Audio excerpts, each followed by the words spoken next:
Mandar Pongshi, is an atypical youth, a sex addict and a player. Even in his late 30s, he is only interested in scoring one-night stands while his friends are all married with kids.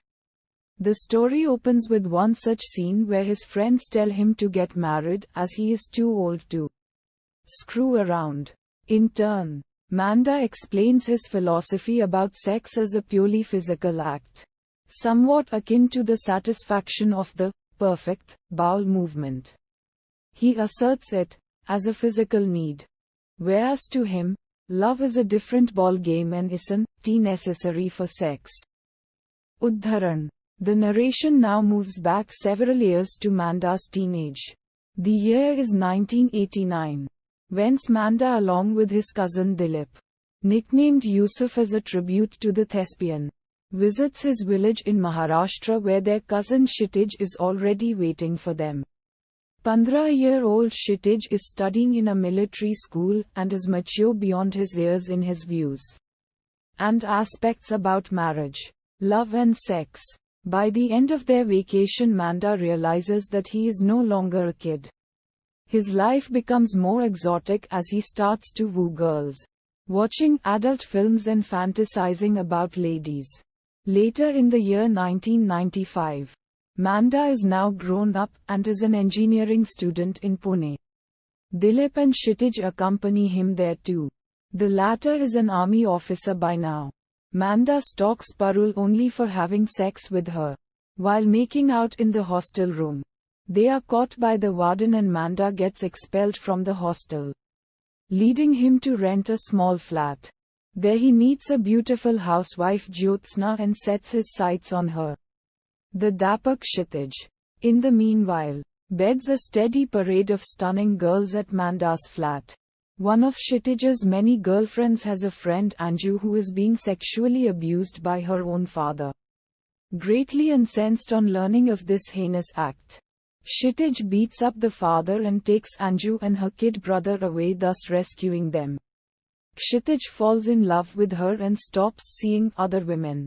Amused, Mandar and Dilip talk about how Kshitij didn't fall for any of the pretty girls he was seeing, but fell in love with a dark-complexioned plain girl.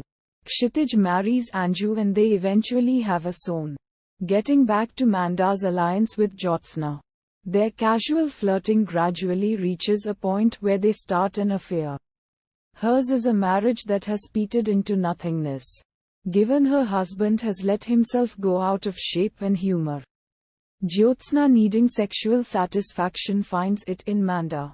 Their furtive affair carries on for a while, Jyotsna visiting Mandar's flat from time to time. Before Deepak finds out, once again, Mandar is forced to shift residences and finally ends up staying with Dilip.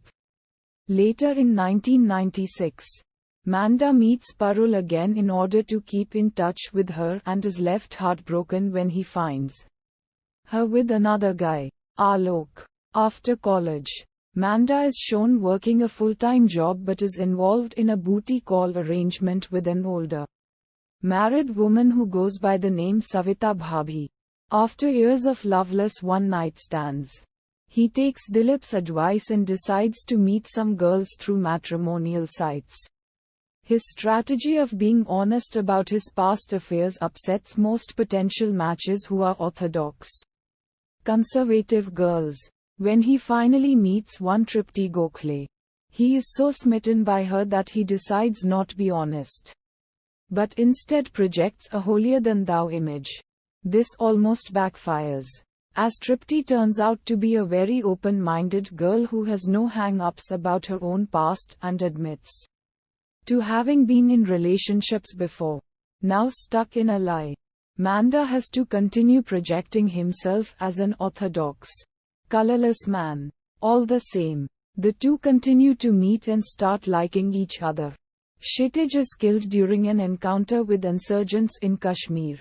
Mandar again is left heartbroken from losing his cousin and friend.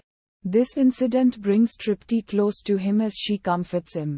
They eventually get engaged, but Mandar is having a tough time with the idea of monogamy.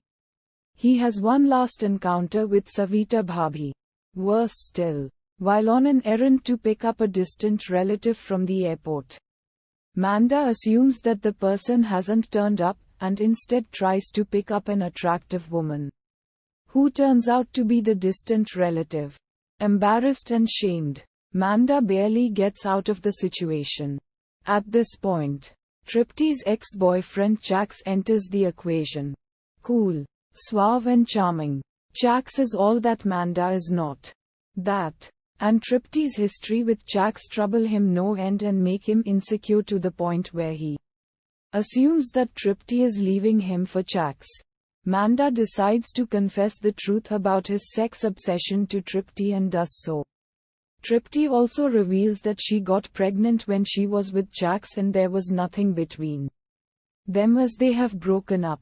Tripti makes it clear to Mandar that Jax abandoned her when she needed him the most and therefore she can never take him back. She also tells him that Mandar is her present and she wants a future with him. Uddharan Chinne.